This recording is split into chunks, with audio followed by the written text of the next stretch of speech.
मिट्टी से बनी हूँ, महक उठूंगी, बस जरा सी बारिश आंखों से बरसने दे। વડોદરાની સયાજીરાવ હોસ્પિટલનો મેટર્નિટી વિભાગ લેબર રૂમના ટેબલ પર એક ગરીબ શ્રમજીવી પ્રસૂતા અસહ્ય પીડાથી કણસી રહી હતી. કમજોર શરીર, લોહીની ઉણપ અને પ્રથમ પ્રસૂતિ. નાકમાંથી નારિયેળ કાઢવા જેવી ઘટના. કલાકો સુધી તરફતી રહ્યા પછી એને કંઈક યાદ આવ્યું. એણે બાજુમાં ઊભેલી નર્સને કહ્યું, દિલિતાને બોલાવો. લેબર રૂમમાં સોંપો પડી ગયો. ત્યાં હાજર 2 આયાઓ, એક સ્ટાફ નર્સ અને 4 સ્ટુડન્ટ નર્સિસ આવી સામાન્ય મહિલાના મોઢેથી આ નામ સાંભળીને એકસાથે એકસરખી રીતે ચોંકી ગઈ. સ્ટાફ સિસ્ટરે એ બાઈને ધમકાવતી હોય એવા અંદાજમાં પૂછ્યું, તને કનીભાન જેવું છે? દિલિતા શું કરે છે? તારા રંગઢંગ તો જો. ખબરદાર જો આ નામ ફરી વાર તારી જીભ પર લાવી છે તો. દિલિતા નામ કોઈએ સાંભળ્યું નહીં હોય. મેં પણ પહેલી વાર સાંભળ્યું. સામાન્ય રીતે કોઈ મા બાપ પોતાની દીકરીનું નામ આવું પાડે નહીં. પણ આજથી 4.5 દાયકા પહેલા વડોદરામાં રહેતા એક મહારાષ્ટ્રીયન દંપતીએ પોતાની દીકરીનું નામ દિલિતા રાખ્યું હતું. પતિઓ NGC ના કર્મચારી હતા, પત્ની શિક્ષિકા. બંને ઉચ્ચ સંસ્કારો ધરાવતા સાહિત્ય પ્રેમી અને મૂલ્યનિષ્ઠ પતિ પત્ની હતા. પહેલા ખોળે દીકરી અવતરી એ પછી નામકરણ માટે ન તો એમણે કોઈની રાય લીધી, ન કોઈને પોતાની ઈચ્છા જણાવી. પતિ પત્નીએ આપસમાં જ નક્કી કરી લીધું, દીકરીનું નામ એવું રાખવું છે જેમાં આપણે બંને સમાઈ જઈએ. પતિનું નામ હતું દિલીપ નગરકર, પત્નીનું નામ અનિતા. બંનેનો સમન્વય કર્યો એટલે નામ બન્યું દિલિતા. દીકરી પરિકથાની રાજકુંવરીની જેમ મોટી થતી ગઈ. માતા પિતા દિલિતામાં ઉચ્ચ સંસ્કારોનું સિંચન કરતા રહ્યા. માનવતાની માટી અને સદ્ગુણને ખાતર પાણીના કારણે દિલિતા એક આદર્શ વ્યક્તિ બનવા તરફ આગળ ધપતી રહી. દિલીપભાઈ અને અનિતાબહેન તો સમય થાય એટલે નોકરી પર જવા નીકળી પડે. 2-3 વર્ષની ઢીંગલી ફ્રોક પહેરીને 2 નાની નાની ચોટલીઓમાં શોભતી ઘરનાંગ બારણાંગ સુધી મમ્મી પપ્પાને આવજો કહેવા દોડી જાય. એ પછી સાંજ સુધી દિલિતા ઘરમાં એકલી જ હોય. જો કે દિલિતાને કંપની મળી ગઈ હતી.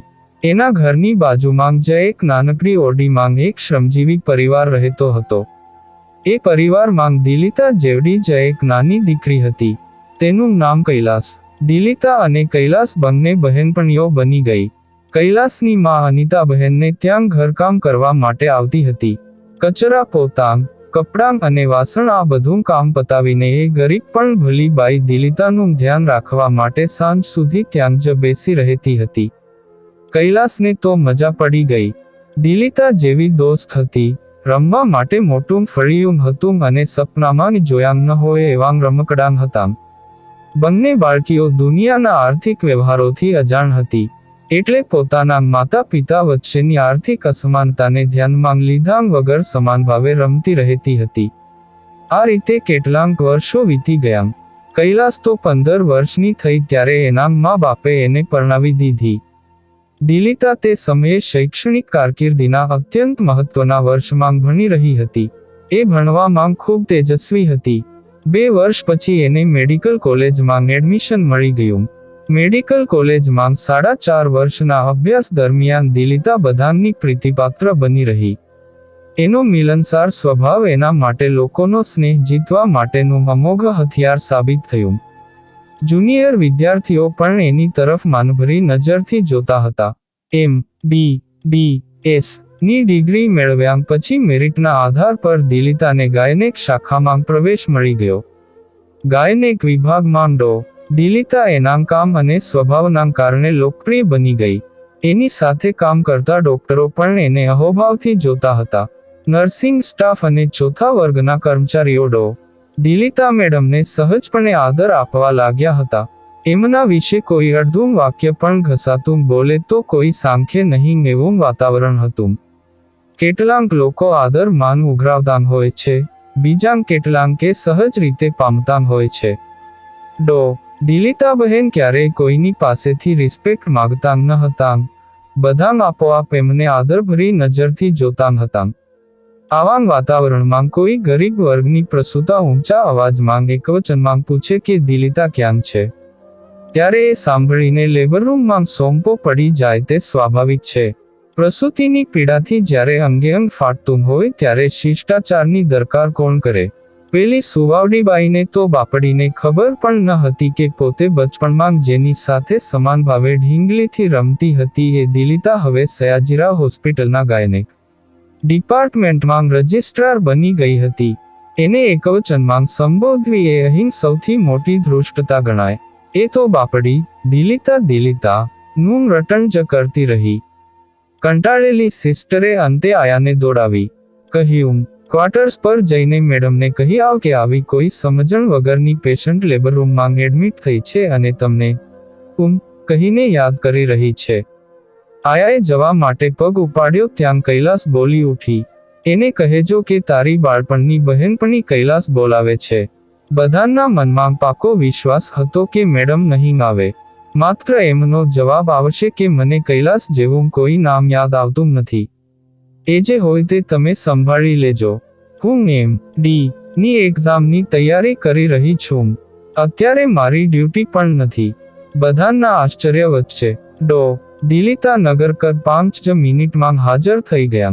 જાણે એક સમયે દ્વારિકાધીશ મિત્ર સુદામા ના આવવાના સમાચાર જાણી દ્વારકા નગરીમાં ખુલ્લામ પગે ઊભી બજારમાં દોડતા ગયા હતા. એમનો મિત્ર ધર્મ નિભાવવા એમ જ નર્સે જોયું કે મેડમ ડ્રેસ બદલવા કે વાળ સરખા કરવા પણ રોકાયા ન હતા.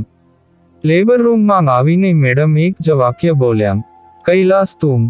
એ સાથે જ કૈલાસની તમામ પીડા ગાયબ થઈ ગઈ. એની બચપણની ભેરો એની સાથે ત્યાં સુધી ઊભી રહી જ્યાં સુધી પ્રસૂતિની પ્રક્રિયા પૂરી ન થઈ. કૈલાસે બીજા 5 કલાક પછી દીકરીને જન્મ આપ્યો. મેડમ એટલા કલાક સુધી પાણી પીવા માટે પણ બહાર ન ગયા.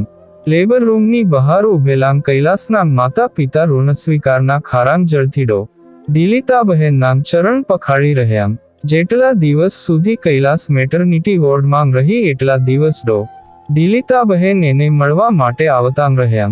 જ્યારે ઘરે જવાનો સમય થયો ત્યારે ખાસ ભલામણ કરીને એમણે ડિલિવરીનું પૂરેપૂરું બિલ માફ કરાવી આપ્યું. 7 દિવસ પછી કૈલાસ એની દીકરીને લઈને ફોલોઅપ માટે આવી ત્યારે દિલિતાબહેને સહજ ભાવથી પૂછ્યું, ઢીંગલીનું નામ શું રાખ્યું છે? કઈ રાશિ આવી? અત્યાર સુધીમાં કૈલાસને સમજાઈ ગયું હતું કે એની બાળપણની સહેલી હવે ખૂબ મોટી વ્યક્તિ બની ગઈ હતી.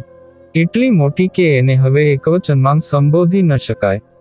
એણે ગભરાતાં જવાબ આપ્યો, બહેન જો તમે રજા આપો તો મારે રાશિનું કંઈ કામ નથી. મારી ઢીંગલીનું નામ દિલિતા રાખવું છે. તમને વાંધો ન હોય તો મેં મારા વરને પૂછી લીધું છે. દિલિતાબહેનને ભૂતકાળમાં એમના ગાયનેકના પ્રોફેસરે કહેલી વાત યાદ આવી ગઈ. એક ડોક્ટર માટે સૌથી મહાન સિદ્ધિ એ છે જ્યારે એના દર્દી પોતાના સંતાનનું નામ સારવાર કરનાર ડોક્ટરના નામ પરથી રાખે. દિલિતાબહેને મંજૂરી આપી દીધી. સાથે એ મજાક કરવાનું ન ભૂલ્યા. મારી વહાલી કૈલાસ, તું બહુ લુચ્છી થઈ ગઈ છે. એવું કેમ નથી કહેતી કે તારે જીવનભર દિલિતાને તું કહીને જ બોલાવવી છે? દિલિતાબહેન નિષ્ઠાવાન ગાયનેકોલોજિસ્ટ તરીકે જાણીતા છે.